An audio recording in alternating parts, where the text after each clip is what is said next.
The week started with, and it was a very orchestrated week of the London bombings. Started with Live 8. Yeah.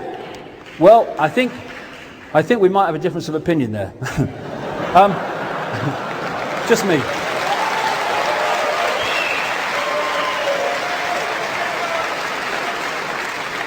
You know, I've got great respect for what Bob Geldof did with Live 8 and all that stuff.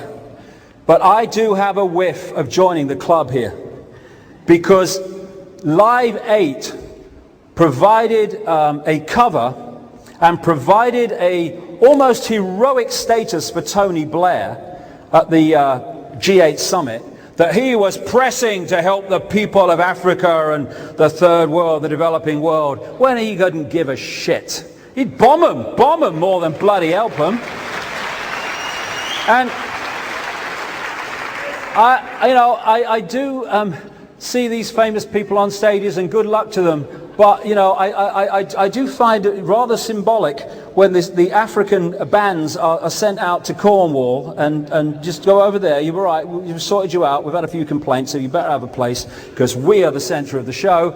And it was a way of bringing, almost diluting the protest. And maybe it's me, maybe I'm just a 60s guy who never kind of evolved, but I just find it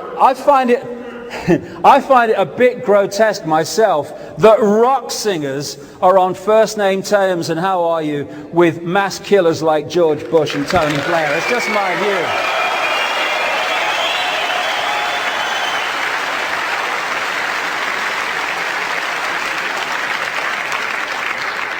I don't know what the X is, marks the spot. I mean, this is not one of the most effective photographs I've ever seen, I have to say. But the reason I've used it, because that was the feel of it. There was this coming together of those whose policies have destroyed and exploited Africa and other similar parts of the world, with those who are trying, they say, to help things. Well, they ain't going to help things by becoming part of the club. This sums it up. This is Catherine Bertini, Executive Director of the UN World Food Programme. We use food. Food is power. We use it to change behaviour. Some may call that bribery. We do not apologise.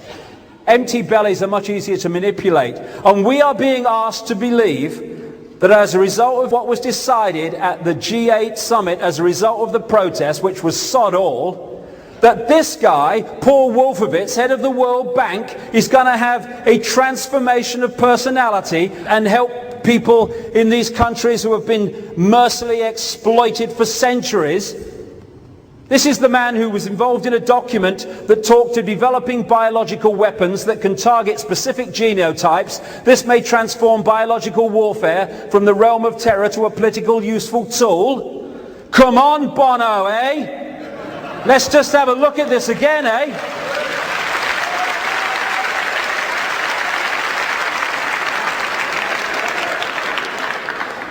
And going on during this week, it was all going on. You had the G8 summit, you had all the world leaders there, all in place for reaction to what was to come. Then we get the Olympics. We get the Olympics in 2012, the same week. And I'm not being wise after the event here. I said to my friends long before, when it was announced that London was going for the Olympics in 2012, I said, I bet you they get it. Because 2012 London, they had that ring to it, you know what I mean? I felt that, and so I wasn't surprised at all when they got it. And then here's all the joy and everything. It's all kind of doing this to the collective mind, bang. Suddenly we have the London bombings of what was described as our 9/11. And it was, because that was a sodding lie as well.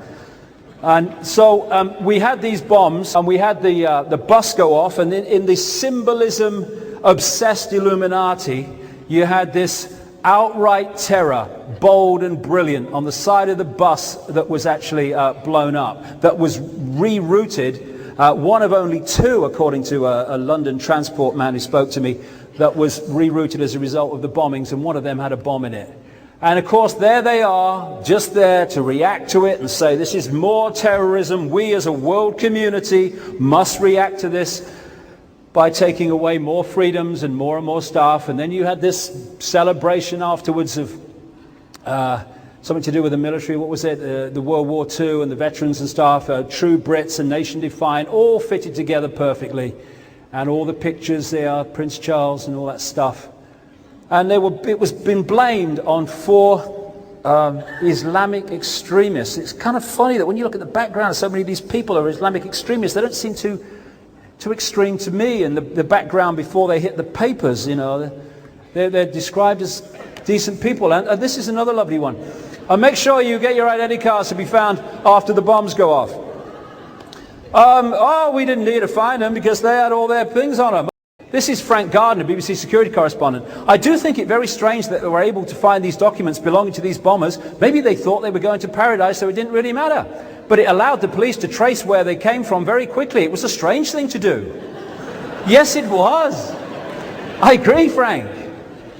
And it's strange how Mohammed Attar did the same. Did you notice that? Left his bag.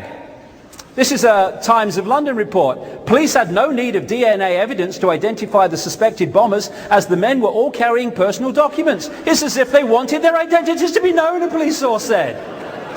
No, they didn't, darling, but your bloody controllers did. One of the guys went for a Big Mac. Big Mac, please make it quick. We had ridiculously few surveillance pictures in a city surrounded by bloody surveillance cameras of these people. And then there are other things. The bombers brought round-trip train tickets and paid for long-term parking for 7 days. That makes sense. Why would they leave extra bombs, as someone asked, in their hire car for the police to find? Well, same reason they had all their papers on them. The 4 men looked, the police said, like happy hikers, laughing and joking. Well, maybe that's what they were. Maybe they weren't going to bomb people. Maybe someone else did it. They talked about the times of the trains that in the media that they were probably on. The times of the trains that were quoted were cancelled from Luton into London. And again, this is another common theme. They said one of the masterminds of the London bombings was this guy Aswat. Well, it turns out that he's connected to British intelligence, as this report in America revealed. And the Madrid bombings, the man accused of supplying the dynamite used in the Al-Qaeda train bombings in Madrid was in possession of the private telephone number of the head of Spain's Civil Guard bomb squad. If you look in this book, Alice in Wonderland and the World Trade Center disaster, there are many connections between people like Attar and the American intelligence network. What if, like Lee Harvey Oswald, who was also connected to the CIA, they were led to be in places with a story that led them to believe that they should be there, and yes, okay, I'll be there, because they were thinking it was something else, and suddenly they find themselves in the wrong place at the wrong time so that they can be blamed for something that the authorities actually did. I think there's a strong possibility. Benjamin Netanyahu, massively connected to the neocons in America. He was in London. He got a warning not to go to a hotel where he was going to give a speech near where one of the bombs went off before it went off. And then there's this guy, Halevi, former head of Mossad. He wrote an article for the Jerusalem Post on the day of the London bombings. And he wrote this: the multiple simultaneous explosions that took place today on the London transportation system were the work of perpetrators who had an operational capacity of considerable scope. And then he goes on to talk about it. Now hold on a second. He wrote this article on the morning of the London bombings. On the day of the London bombings, and for some days afterwards, the London police were not saying the bombings were simultaneous. They were saying they happened over a period of about 50 minutes. How does the former head of Mossad on the day know that they were multiple simultaneous explosions? Because he bloody knew about it. Because these intelligence agencies are connected in the web. Then there's this guy Bruce Layton, and he's not alone in what he said. He was quoted in the Cambridge Evening News, who used what he said here in the body of the article when it should have been in the first paragraph and the headline. He was in one of these tube trains right next to the bomb when it went off. And he said, the policeman said, after it happened and they were coming round, the policeman said, mind that hole, that's where the bomb was. The metal was pushed upwards as if the bomb was underneath the train. They seem to think the bomb was left in a bag, but I don't remember anyone being where the bomb was or any bag. And of course there's those strange things when stations were shut and lines were closed in that area in the hour or so before the bombings happened. 9/11, same thing. No investigation. Oh no, we're not having an investigation, because the investigation might find out the truth tone. We don't want that.